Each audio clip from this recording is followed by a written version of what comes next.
he absolutely should not be allowed alone with his child.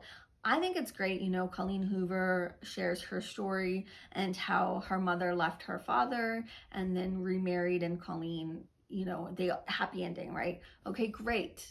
That's wonderful for, Mrs. Hoover, whatever, she goes by, but no, that's wonderful that her father, her biological father, never hurt her. However,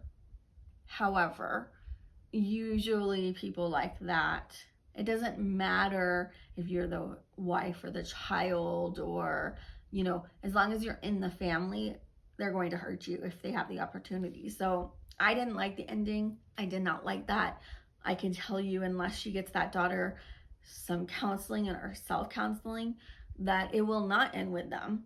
And it's not flowery. There is, post-traumatic stress, and there's complex stress disorder, and those scars of that violence and that fear. And Lily definitely, the stuff that she saw her father do to her mother would definitely cause complex trauma, post-traumatic stress within me. So I can only imagine, she lived it, and it's horrific, and no child should see their mother being raped by their father. That's just inappropriate on every level, and disturbing, and not okay. And so it's just very scary to me that Colleen Hoover is putting this narrative out there that it's okay to let violent men near your children.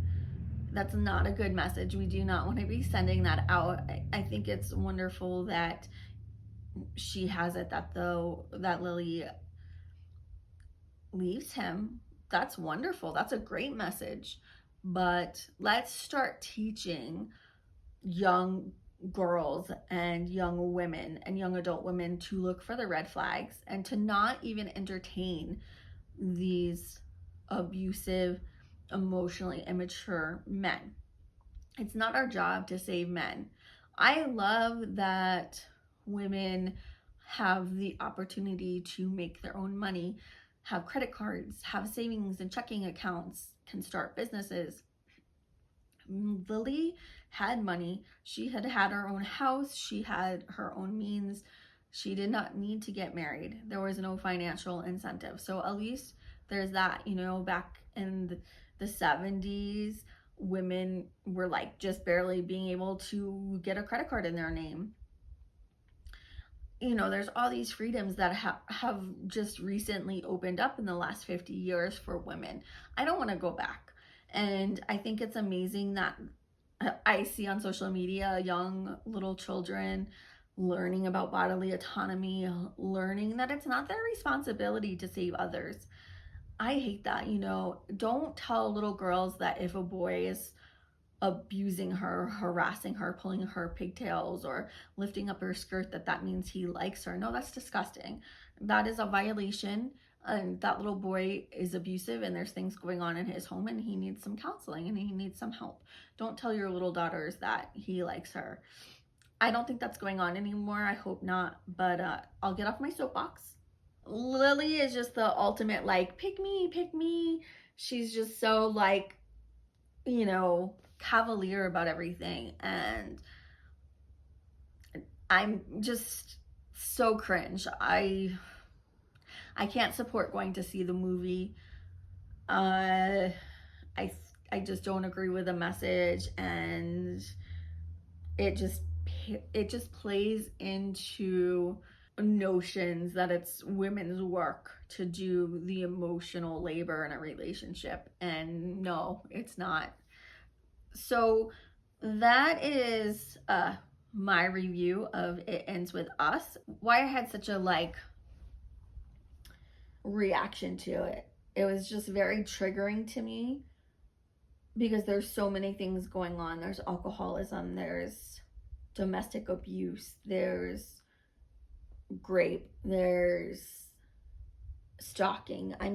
Ryle knocks on 29 doors to find Lily. She did not tell him where she lived. That is so terrifying. Stalking is not sexy. It's not romantic. Let's not normalize that. Let's not tell women and girls and women that that's romantic. It's not. The September house is a gothic horror, and I rated this 5 stars. It is everything that It Ends With Us should have been, could have been.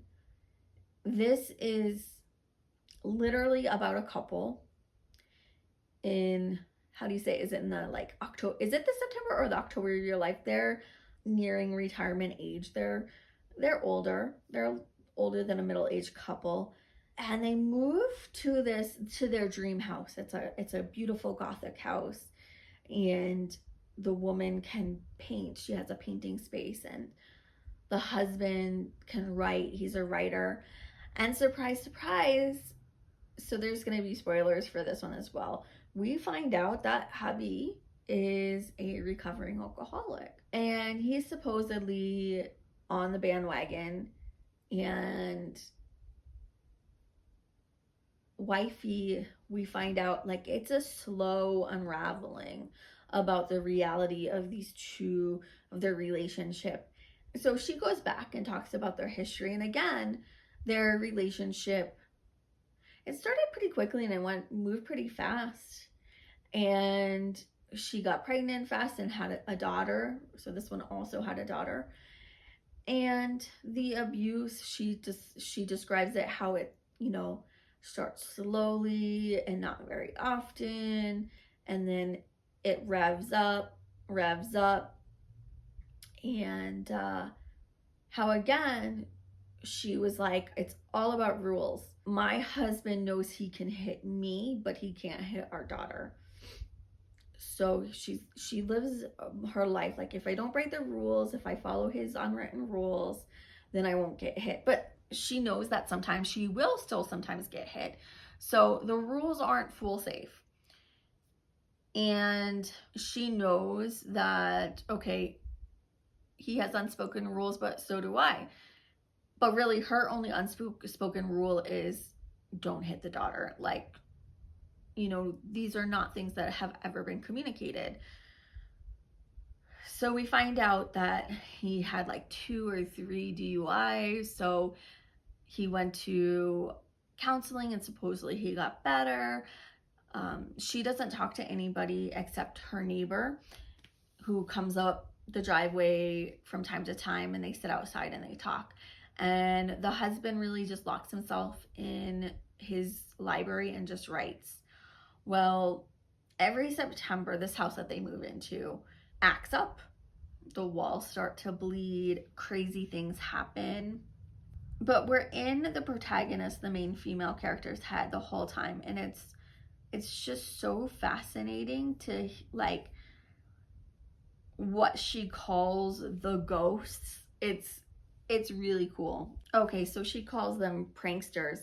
And so the pranksters just seem to be more characters of the house, and she learns quickly the rules of the house, and Hal doesn't want to learn the rules of the house or play by the rules of the house, and he just wants to leave. And Margaret, that is the main character, and that's whose head we're in while everything unravels. She doesn't want to leave. She knows the rules of her marriage. She knows the rules of the house. She is good with rules. She stays. She's like, I'm not leaving my marriage, and I'm not leaving the house. So that really becomes the theme. But we see how this abusive marriage affects, because with It Ends With Us, Lily just has the baby. Like, it's a baby. Her child's a baby. With the September house, their daughter is all grown up. So Hal, Margaret's husband, goes missing at the beginning of September, or in August, actually, I think before, because he can't handle another September. He can't handle the pranksters. He can't handle the noises. He can't handle the bleeding walls. He's over it. So he leaves, and he wants Margaret to go with him, and she refuses.